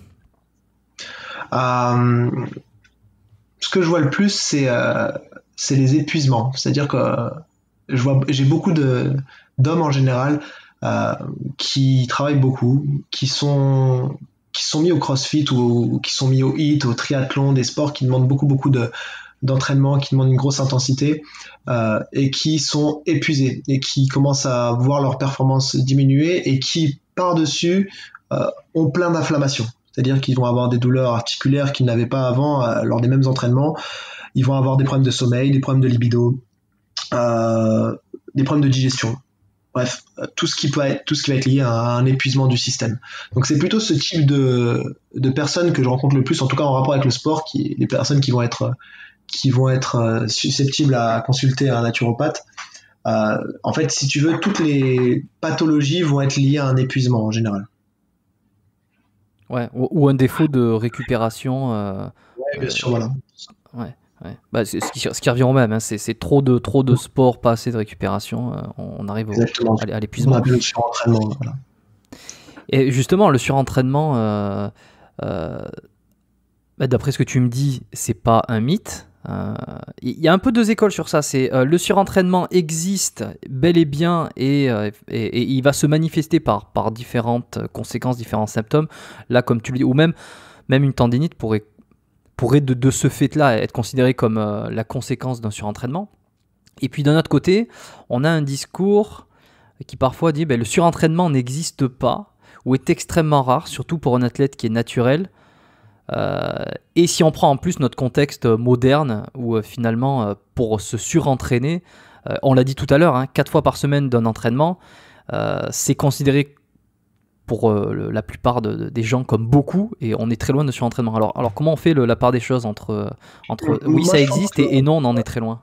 En fait, si tu veux, c'est une question d'accumulation de sources de stress. Évidemment que la personne qui fait 4 entraînements par semaine, si elle faisait que 4 entraînements par semaine et que si elle avait 10 heures de sommeil et qu'elle travaillait pas et qu'il n'y aurait pas de souci, on pourrait pas, à moins qu'elle s'entraîne n'importe comment, on pourrait pas estimer qu'elle se surentraîne. Maintenant, généralement, les gens qui sont en surentraînement, c'est pas parce qu'ils font que trop de sport, c'est parce que c'est des gens qui dorment très peu, c'est des gens qui travaillent beaucoup trop, qui ont une charge mentale énorme et qui vont cumuler d'autres stress à côté. Ça peut être une malbouffe, ça peut être du tabac, ça peut être de l'alcool, ça peut être des médicaments, ça peut être plein de choses, ça peut être de la pollution atmosphérique, la pollution électromagnétique, ça peut être des traitements hormonaux. Donc, si tu veux, c'est une accumulation qui va engendrer un état de stress énorme qui va se transposer sur l'organisme, qui va donner lieu à des tendinites, des blessures. Mais pour les gens qui disent que le surentraînement n'existe pas, j'ai envie de leur dire, ça se mesure, hein. Ça se mesure tout simplement, ça se mesure avec le cortisol, avec... En fait, c'est peut-être le terme. C'est peut-être le terme qui va pas sur surentraînement. Parce qu'on pense de suite, je m'entraîne trop, alors que tu t'entraînes pas trop, mais c'est tout le reste qui fait que ça va pas. Ouais, quoi. Exactement. C'est ça. En fait, c'est juste un déséquilibre entre un des principes fondamentaux de l'entraînement, c'est-à-dire stress-récupération. Stress-récupération. S'il y a trop de stress et qu'il n'y a pas suffisamment de récupération sur un temps qui est trop long, on arrive sur une désadaptation de l'individu, c'est-à-dire qu'il n'arrive plus à progresser, il n'arrive même pas à stagner, il régresse. Et à partir du moment où on est dans cette phase de régression, si elle n'est pas calculée par le préparateur physique et si c'est pas quelque chose de voulu, parce qu'on peut très bien avoir une stratégie où on veut encaisser énormément de volume d'entraînement, quitte à régresser un petit peu pendant un temps donné pour pouvoir derrière surcompenser et arriver à un niveau de performance supérieur au niveau initial. Et dans ce cas-là, c'est quelque chose qui est réfléchi par le préparateur physique. Mais quand c'est quelque chose qui est incontrôlé et qui n'arrive pas à être inversé, je pense qu'on peut parler de surentraînement. Après, au niveau des termes, je t'avoue que je m'en fiche un peu. C'est-à-dire que pour moi, ça c'est de la masturbation intellectuelle. Il y a des gens qui sont surentraînés, enfin qui s'entraînent trop ou qui sont fatigués et qui n'ont pas suffisamment récupéré. Ils développent des symptômes et il faut s'intéresser à ces causes-là et donc réguler parfois l'entraînement, parfois c'est le sommeil, parfois c'est la nourriture, parfois c'est c'est l'hygiène émotionnelle. Si les gens sont trop stressés, si les gens ont des problèmes dans leur vie, ils peuvent rentrer en surentraînement sans forcément que ce soit l'entraînement qui soit la cause initiale. Et tu me parlais tout à l'heure donc des maladies auto-immunes. Pour rappeler un petit peu ce que c'est, donc c'est ton propre corps qui sécrète des anticorps contre toi-même, pour vraiment vulgariser le truc. Hein. C'est ça. Ouais, c'est ça, ok. Si je dis une bêtise, enfin si je le verbalise mal, hein, je t'en prie, tu n'hésites surtout pas à me corriger. Alors, je ne sais pas si la spondylarthrite ankylosante en fait partie. Certaines arthrites qui sont donc des troubles articulaires inflammatoires, pour appeler ça, pour dire ça bien. Il y en a beaucoup qui sont donc d'origine auto-immune, c'est-à-dire que ton propre corps sécrète des anticorps qui vont te créer de l'inflammation dans ton propre corps. Je t'avoue que c'est des cours que j'ai eu là, tout ce qui est arthrite, les arthrites réactionnelles, les PPR, le rhumatisme psoriasique, des choses comme ça. Donc, qui sont des maladies inflammatoires articulaires. Malheureusement, j'ai quand même oublié beaucoup de tout ça parce que en fait, je ne le pratique pas au quotidien. Dans les consultations, j'ai très peu de personnes qui ont des rhumatismes inflammatoires chroniques. Ouais. Voilà. Bon, pour mettre un peu dans le contexte. Tu as des personnes, toi, qui viennent te voir avec ces maladies-là, et tu as eu de bons résultats, en tout cas, ce qui t'a amené à les partager sur tes réseaux. Et j'aimerais un petit peu savoir quel a été ton axe, comment tu as orienté ton traitement ou les thérapies que tu as mis en place sur quelqu'un. On va prendre un exemple typique, c'est spondylarthrite ankylosante. Peut-être que tu vas pouvoir me dire... Alors, en fait, si tu veux, on peut faire la différence si on veut être très pointu entre maladies auto-immunes et maladies inflammatoires, mais finalement, c'est un peu la même chose, dans le sens où c'est un excès d'inflammation, c'est un excès d'immunité, en quelque sorte, qui n'est pas tempéré, qui n'est pas rééquilibré par des mécanismes anti-inflammatoires. Alors, c'est très simple, en fait, finalement, ce qu'il faut, c'est diminuer les sources d'inflammation et améliorer les sources anti-inflammatoires. Alors, qu'est-ce qui inflamme ? Ce qui inflamme, c'est une mauvaise digestion, par exemple. Une mauvaise digestion qui peut donner lieu à des produits, à des macronutriments qui vont passer la barrière intestinale, qui vont créer des réactions inflammatoires.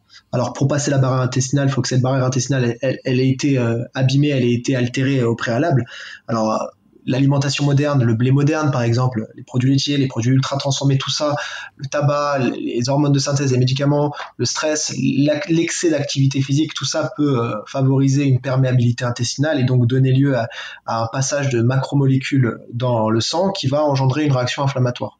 Ça, c'est ce qu'on appelle la genèse des maladies auto-immunes. En tout cas, en médecine fonctionnelle, en naturopathie, en micronutrition, on va dire, il y a un consensus pour dire que c'est la cause principale, même si quand on écoute je sais pas, les médecins parler à la télé, ils nous donnent pas les mêmes définitions, ils nous disent qu'on connaît pas les causes, on sait pas trop, c'est des maladies inflammatoires, c'est des maladies génétiques, etc. Alors évidemment qu'il y a toujours une part de génétique, c'est-à-dire que si on fait telle ou telle maladie inflammatoire, maladie auto-immune, c'est qu'on a une sensibilité génétique à la développer, mais ce qui va permettre aux gènes de s'exprimer ou non, c'est l'environnement. Donc c'est votre alimentation, c'est votre façon de penser, c'est votre façon de dormir, c'est tous les facteurs environnementaux qui vont permettre aux gènes de s'exprimer ou non. Donc d'exprimer de l'inflammation ou non et d'exprimer des anticorps anti-thyroïdiens pour la maladie d'Hashimoto, anti-cellules... je sais plus, j'ai perdu le fil, excuse-moi. En tout cas, qui va créer une inflammation. Donc, comment on travaille ? On enlève les produits inflammatoires, donc via l'alimentation. On favorise les processus anti-inflammatoires par la récupération. Parfois, il faut travailler en micronutrition parce que il peut y avoir un déficit de certains micronutriments qui peuvent donner lieu à un excès d'inflammation. On regarde la balance acide gras oméga 3, oméga 6. La balance acide gras oméga 3, oméga 6 qui est un facteur déterminant de l'inflammation. Donc on essaye au maximum de diminuer les oméga 6, les graisses polyinsaturées riches en oméga 6 inflammatoires. On va favoriser une alimentation aussi riche en oméga 3, mais les oméga 3 aujourd'hui, il y a un réel, on va dire, il y a une remise en question sur la capacité ou non de protéger les oméga 3 avant de les avoir oxydés. Donc il faut qu'il y ait un environnement antioxydant suffisamment important. Donc on travaille avec des antioxydants qui vont aussi calmer l'inflammation. Évidemment le repos et tout ce qui va être, comme je t'ai expliqué tout à l'heure, naturothérapie, c'est-à-dire des plantes, la phyto anti-inflammatoire, phyto-aroma, aliments anti-inflammatoires. Et si tu veux une base, il y a ce qu'on appelle le régime Seignalé. Le régime Seignalé, docteur Seignalé, c'est un médecin qui a réussi à avoir des améliorations et des rémissions sur plus de 300 maladies, qui a documenté ça, qui a écrit un livre qui s'appelle L'alimentation ou la troisième médecine. Son bouquin est encore d'actualité. Son bouquin réunit toutes les expériences, enfin tous les travaux qu'il a fait. C'est une vraie bible. Et son alimentation, elle se base sur le régime méditerranéen en fait, c'est-à-dire beaucoup d'aliments riches en micronutriments, fruits, légumes, le moins transformés possible, des céréales sans gluten, parce que le gluten aujourd'hui pose problème parce que c'est une céréale, le blé moderne est modifié. Et le blé moderne modifié génétiquement pose problème parce que c'est un blé qui est très difficile à digérer. Dans le régime Seignalé, c'est une alimentation aussi qui supprime les produits laitiers de lait de vache, qui va diminuer aussi les produits cuits à haute température, donc pas de cuisson barbecue, l'huile d'olive, des huiles riches en oméga 3, mais comme je te dis, là aujourd'hui on revient un petit peu là-dessus, dans le sens où on a peur qu'elles soient déjà oxydées, et si elles sont déjà oxydées, elles peuvent faire plus de mal que de bien. Mais en tout cas, ce qui est sûr, c'est diminuer drastiquement les oméga 6, les graisses pro-inflammatoires. Ok, ce qui ressemble en fait à un régime, enfin une alimentation, ce qu'on pourrait classer de santé en fait. Tout simplement, évidemment. Ouais. Mais si tu veux, les grands principes n'ont pas changé. Les grands principes n'ont pas changé, c'est juste qu'on donne des noms différents finalement. Et une chose très importante aussi, et j'avais fait une vidéo à une IGTV avec Yohan qui fait beaucoup de crossfit, mais aussi le fait de quand on est malade, quand on a une maladie inflammatoire, il faut favoriser la capacité antioxydante du corps, du coup en stimulant un petit peu les mécanismes antioxydants. Donc le sport, l'exposition au froid, tout ça peut être très intéressant justement, le jeûne, pour favoriser les processus anti-inflammatoires. Et alors toi, quelqu'un qui vient te voir pour une maladie inflammatoire rhumatismale comme ça, enfin, on va peut-être éviter de prendre un exemple précis parce que c'est pas le but de perdre les gens, mais comment alors, toi, ils viennent te voir directement en consultation, ils sont pas passés d'abord par la case coaching sportif, ils viennent te voir pour cette problématique parce qu'ils ont des douleurs au niveau du dos ou une articulation parce qu'ils ont de l'inflammation. Comment toi tu organises ce passage-là de je vous ai en consultation, on améliore donc tous les axes d'amélioration possibles, Nutri, tu l'as expliqué, phyto, un petit peu tout ça, et ensuite tu essayes de les amener sur la pratique d'une activité, et comment tu l'organises celle-là ? D'abord, je vais leur apprendre à bouger. C'est-à-dire que, par exemple, dans la spondylarthrite ankylosante et en règle générale dans les maladies inflammatoires, il y a une perte de mobilité. Et c'est l'amplitude dans les mouvements fonctionnels, dans les mouvements classiques sur des patterns classiques, qui va leur permettre de limiter les douleurs. En gros, on va essayer de lutter contre la sclérose des articulations, la sclérose des muscles, en essayant de travailler dans des amplitudes maximales. Donc sur des mouvements classiques de renforcement musculaire, le squat, le soulevé de terre, les tirages, les mouvements de poussée, et progressivement augmenter l'intensité, augmenter le volume, mais toujours avec derrière un feedback sur la récupération et sur le niveau inflammatoire de la personne. Parce que l'objectif, c'est pas de la surinflammer, c'est juste de la stresser un tout petit peu pour qu'elle puisse mettre en place des processus anti-inflammatoires, des processus de régénération qui vont lui permettre à long terme d'avoir de moins en moins de douleurs. Et les personnes qui se mettent au sport, qui ont des maladies inflammatoires, très rapidement, elles se rendent compte qu'elles ont de moins en moins de douleurs et que si elles arrêtent leur activité physique, les douleurs reviennent. Donc l'activité physique, évidemment, fait partie du traitement. Et d'ailleurs, quand on parle d'activité physique, on parle aussi de naturopathie parce que c'est une des techniques naturopathiques. Non, mais c'est très intéressant en fait parce que tu arrives à rejoindre les deux et à amener l'un à l'autre. Finalement, tu fais un petit peu ce qui est de plus en plus demandé, c'est que tu fais presque de la prescription d'activité sportive de toi-même. Je veux dire, on met le terme prescription entre guillemets, mais tu reçois quelqu'un qui peut-être a vu un médecin, qui peut-être a vu ostéo, kiné, qui a encore beaucoup de mal à avoir des résultats. Elle a découvert sur internet la naturo, qu'on pouvait améliorer avec la phyto, avec une prise en charge globale. Toi tu es à Paris, hein, c'est bien ça? Je suis en région parisienne. Région parisienne. Ok, peut-être tu peux donner l'endroit précis d'où c'est que tu pratiques?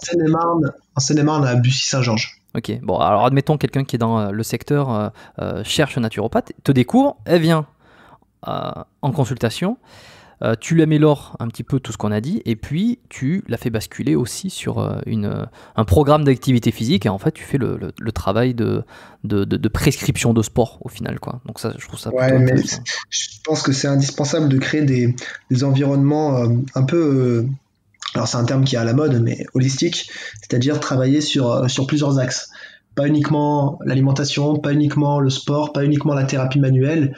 Mais moi, par exemple, je travaille avec des ostéopathes, je travaille avec des hypnopraticiens, avec des sophrologues, et c'est comme ça en fait qu'on va pouvoir, à mon sens, développer vraiment un système de santé complet et qui permet de régler des vrais problèmes de santé en travaillant sur toutes les causes, quoi. Ouais, c'est ça, c'est d'autant plus important d'avoir cette approche globale, multiple, sur des maladies et des problématiques qui sont aussi multiples qu'une spondylarthrite ankylosante qui n'est pas qu'un problème localisé avec une seule source, mais qui est global. Donc, problème global, réponse globale. Moi, je trouve ça super. En tout cas, Ouais, je c'est trouve ça très bien. exactement ça. Et si tu as des résultats, et nul doute que tu en as, bah, je pense que la boucle est bouclée. Mais Ouais, si tu as quelque chose à si rajouter, tu vas-y. Ouais, si tu veux, en fait, on a l'impression que c'est quelque chose de nouveau, mais ce qui est nouveau, c'est l'allopathie. C'est-à-dire que on a de tout temps soigné les gens comme ça. Il y avait la spiritualité qui était reliée à la phytothérapie, à la naturopathie, à tout ce que tu veux, aux thérapies manuelles, à l'activité physique. Et c'est que comme ça qu'on soignait les gens jusqu'à il n'y a pas si longtemps finalement, jusqu'à l'avènement des antibiotiques et jusqu'à Et oui. l'avènement des groupes pharmaceutiques qui ont mis le pied un petit peu, qui ont en tout cas imposé leurs lois dans les instances politiques, hein, et qui aujourd'hui dirigent la santé. Mais je pense que ça vient du fait aussi que tout cet avènement allopathique avec les médicaments, avec les avancées scientifiques, technologiques, en fait, répondent enfin, solutionnent des problèmes rapides, en tout cas des conséquences, pas des problèmes, mais solutionnent des conséquences rapidement. Et donc, quand tu as mal à la tête ou quand tu as une infection bactérienne par exemple, de prendre un antibiotique, ça va enlever le problème, l'infection. Je prends des exemples un peu à la con, mais quand tu as mal de tête, tu vas prendre un Doliprane ou autre chose, peu importe, et en fait ça va solutionner ton mal de tête. Et je pense que effectivement, cette approche allopathique est récente, mais parce que par les avancées, on a réussi à enlever la conséquence très rapidement. Et c'est vrai que maintenant, aujourd'hui, si tu as un trouble, tu as un problème quelconque, voilà, il y a un choix facile qui est je prends la pilule, je prends ceci et mon problème, en tout cas ce que je ressens n'existe plus. Alors pourquoi faire un travail d'alimentation, de remise en question de soi, qui va demander un vrai sacrifice de ton hygiène de vie, de ton quotidien, alors qu'à côté on me propose une solution où j'avale un petit truc et ça va régler la perception de ce que j'ai de mon problème. C'est-à-dire que ça va enlever mon symptôme. Donc, dans la tête de la personne, j'ai plus le symptôme, j'ai plus le problème. Donc, en fait, Mais c'est un peu le truc, quoi. C'est un peu le truc, c'est que c'est on prend la exactement ça. solution de facilité a priori. Je pense que c'est une vraie éducation à retrouver. Faut qu'on, en tout cas, tous les thérapeutes et les gens qui sont déjà un peu réveillés, faut qu'on essaye de réveiller les autres. Parce que si ce système fonctionne, c'est parce qu'il y a des consommateurs et qu'il y a des gens qui ont pas envie de se réveiller. Donc, aux gens de se réveiller, aux gens de se responsabiliser, et je pense que tout ira mieux. Parce que forcément, les médecins seront obligés de s'adapter, parce que les gens attendront des choses un peu plus complexes que juste prenez un Doliprane. Et les médecins seront obligés de se creuser la tête. Et je vais le dire en toute humilité, et pas tous les médecins, parce que comme je te l'ai dit, je me suis fait former par des médecins, il y a plein de médecins qui sont à des années-lumière et qui sont exceptionnels, mais malheureusement il y a une majorité de médecins qui a arrêté de réfléchir et qui répond à une solution de facilité finalement. Donc si les patients demandaient aux médecins de leur rendre des comptes en quelque sorte, je pense que tout le monde avancerait et qu'il n'y aurait pas de naturopathe. Parce que Et, les médecins feraient bien leur boulot. Bon, je ne sais pas à quel point ce podcast influencera les gens ou portera le message, mais en tout cas, je suis content d'avoir enregistré tout ça avec toi et d'en avoir discuté. C'est un petit peu comme si on ajoutait notre pierre à l'édifice de l'amélioration qu'on essaie de voir, qu'on aimerait voir mettre en place. Voilà, ce podcast sera une petite chose en plus qui peut-être trouvera ses auditeurs et puis éveillera les consciences, comme dirait notre ami Exactement. Delavier. William, pour terminer ces épisodes, je pose toujours 3 petites questions de fin, très rapides. Première question, si on pouvait revenir 10 ans en arrière, quel est le meilleur conseil que tu aurais besoin d'entendre ? Je me serais peut-être mis un peu plus tôt dans la biologie. Dans tout ce qui est en rapport avec la physiopathologie, parce que c'est un boulot qui est énorme et je comprends pourquoi il y a presque 10 ans d'études en médecine. Et alors, je suis un petit peu curieux, effectivement. Alors, quand tu dis biologie, tu penses biologie ou plus physiologie, compréhension de l'organisme ? Biologie, physiologie, biochimie, compréhension de l'organisme. D'accord. Parce que, si tu veux, on n'a pas besoin de tout savoir pour pouvoir améliorer la santé d'un individu, mais là, c'est juste ma curiosité personnelle. Et j'aime bien comprendre tout sans forcément, et c'est l'erreur que beaucoup font, sans forcément jouer à l'apprenti sorcier. C'est-à-dire que avant, on soignait les gens sans forcément avoir de microscope, sans forcément avoir de bilan sanguin, et on les soignait très bien. Alors peut-être pas aussi bien qu'aujourd'hui, je sais pas, et encore, ça c'est une réflexion à avoir. Mais en tout cas, aujourd'hui on a la possibilité de comprendre pas mal de choses et je me rends compte que c'est énormément de boulot et je pense que on devrait tous commencer un peu plus tôt, en tout cas si on a envie de travailler avec des patients. Deuxième question, est-ce que tu as eu un modèle ou un mentor qui l'est peut-être encore aujourd'hui ? Ouais, mon prof, Frédéric Sardon, qui, lui, c'est un monstre, hein, il a 39 ans, il a eu 10 vies, il est devenu médecin après avoir été biologiste, après avoir été naturopathe, après avoir été prof, enfin, c'est vraiment un monstre, donc, et c'est encore un monstre, et il a une culture, mais incroyable, et évidemment, il n'est pas sur les réseaux sociaux, il n'est pas sur Instagram, donc aujourd'hui, on se fie uniquement à la popularité des gens pour savoir s'ils sont crédibles, alors que je pense que c'est pas ce qui devrait être. Donc ouais, Frédéric Sardon, mon prof de naturo. Parfait. Et enfin, est-ce qu'il y a un livre qui t'a particulièrement marqué que tu recommandes souvent ? En rapport avec la naturopathie. Pas nécessairement. Ouais. Hein. Enfin, oui, ça peut. Je pense que si les gens veulent creuser un peu plus le sujet, ils peuvent, mais c'est pas obligé de citer un livre de naturo. Je vais te parler du premier livre que j'ai lu quand je me suis intéressé à la naturopathie. C'est celui dont je t'ai parlé, le régime signalé, la troisième médecine. L'alimentation ou la troisième médecine qui m'a vraiment réveillé. Ok. Écoute, je laisserai la petite référence dans les notes, la description de l'épisode, comme d'habitude. Hein, si vous voulez regarder, vous faites dérouler. Il y a des notes, j'écris des trucs dans les descriptions d'épisodes. Je sais pas si les gens regardent forcément, mais en général, il y a les références qui sont données. Parfait, je crois qu'on a fait un joli tour. C'était très intéressant. Un peu plus technique, peut-être que des épisodes précédents, enfin un peu technique, je sais pas d'ailleurs, dites-le moi si c'est technique, écrivez un commentaire si vous êtes sur YouTube, je mets encore les podcasts sur YouTube, ou si quelque part où vous êtes, écrivez, puis donnez-moi votre retour, c'est toujours très intéressant. J'espère que vous avez apprécié cet épisode, moi ça a été le cas, comme à chaque fois. Si on veut en apprendre plus sur toi, si on veut te contacter, te retrouver sur les réseaux sociaux, où c'est qu'on peut le faire ?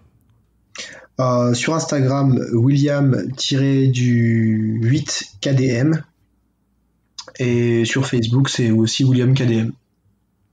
D'accord. Parfait. Bon, de toute façon, pareil, hein, je répète, on radote sur le podcast, mais c'est pas grave, hein, vous retrouverez directement les liens dans les notes de l'épisode, donc vous n'avez pas besoin d'aller nulle part d'autre. Vous faites dérouler, vous cliquez sur le lien, vous retrouverez William. Est-ce que tu aurais une dernière chose à rajouter ou peut-être un message à vouloir faire passer que tu tiens absolument à dire ? Ouais, ce que je tiens absolument à dire, et c'est ce que je dis assez souvent, et c'est pour ça que j'ai commencé mon compte Instagram, parce que je suis pas influenceur finalement, parce que bon, en tout cas, je sais pas si on peut appeler ça influenceur, mais Instagram, je vends rien dessus, je vends pas de formation, je vends pas de programme, je vends pas grand chose à part mes consultations et c'est pas vraiment, il y a pas que Instagram qui me ramène des patients, mais c'est vraiment l'objectif de base de ce compte-là, c'était de responsabiliser les gens, c'est-à-dire leur donner des informations, leur dire regardez c'est gratuit, je suis pas en train de vous vendre quelque chose derrière, mais par contre derrière agissez quoi, arrêtez d'accumuler de l'information sans mettre en place les choses. Donc agissez, arrêtez et fermez ce podcast et mettez des choses en place. Parfait. Alors fermer ce podcast ou non, non, si. Mais en fait, ils peuvent l'écouter lorsqu'ils marchent dans la rue, les gens, ou lorsqu'ils font leur propre entraînement. Donc ils peuvent essayer d'agir en même temps. En tout cas, effectivement, après avoir écouté cet épisode, n'hésitez surtout pas à dire ce que vous avez pensé. Mais ça, je le rappellerai juste après dans la fin, la introduction. Je te remercie William d'avoir partagé tout ce savoir, d'avoir répondu à mes questions. Merci à toi Jérôme. Je te dis à peut-être très bientôt pour une rencontre en real life ou un autre épisode. Merci à toi. Merci beaucoup Jean. Merci à tous, si vous êtes encore là, c'est que vous êtes restés jusqu'au bout, donc c'est super. Si vous avez apprécié l'épisode, vous savez quoi faire comme d'habitude, c'est laisser une petite note sur Apple Podcast, l'application violette sur l'iPhone. Si vous n'avez pas d'iPhone, vous pouvez essayer d'emprunter celui de votre copine, de votre copain, ou même de membres de votre famille pour y laisser une petite évaluation. Et donner votre avis sur le podcast en général. Depuis combien de temps vous l'écoutez? Est-ce que vous l'écoutez régulièrement? Qu'est-ce qui vous plaît? Est-ce qu'il y a des invités particuliers qui vous ont marqué? Et également, si vous avez un compte Instagram, vous pouvez aussi faire une petite capture d'écran lorsque vous écoutez un épisode du podcast et le publier sur votre story Instagram. Comme ça, tous vos amis peuvent voir que vous écoutez l'émission et peut-être aller y jeter une oreille eux aussi s'ils ne connaissent pas. Et comme ça, découvrir le podcast. Si vous faites une story, n'hésitez pas à m'identifier dessus. Mon compte c'est Biomécanique Podcast, je l'ai ouvert il y a vraiment pas longtemps, donc si vous voulez me suivre, vous pouvez vous abonner au compte. Ça n'a pas grand intérêt, sachant que j'y poste uniquement les épisodes de la semaine. Il n'y a pas vraiment de contenu particulier sur mon Instagram. Mais si vous voulez un petit peu faire gonfler mon ego en vous abonnant et en faisant grossir mon compte, c'est avec grand plaisir évidemment. Qu'est-ce que je disais donc je disais, vous pouvez m'identifier dans les stories lorsque vous écoutez le podcast et puis je me ferai un plaisir de vous repartager en story. Pour les retardataires, il y a toujours la lettre biomécanique où vous pouvez vous inscrire si vous êtes passionné d'entraînement, de sport, de santé et de compréhension de votre mécanique, de votre morphologie aussi. Tout simplement, inscrivez-vous à la lettre biomécanique, puisque ce sont mes emails privés. J'envoie la lettre une fois par mois où je parle d'un petit peu de tous ces sujets, je donne mes conseils, mes meilleures astuces pour améliorer votre santé, vos entraînements et que vous compreniez un petit peu mieux comment tout ça fonctionne et que vous ayez de meilleurs résultats tout en évitant au maximum les blessures. Le lien est en description. Merci d'avoir été avec moi jusqu'à la toute fin. Je vous souhaite une excellente journée ou soirée en fonction de quand vous avez écouté cet épisode. Si vous êtes encore là, c'est que vous êtes les puristes qui restaient jusqu'au bout, même à la fin de l'introduction. Et je vous dis à très vite dans un prochain épisode du podcast Biomécanique. Bye.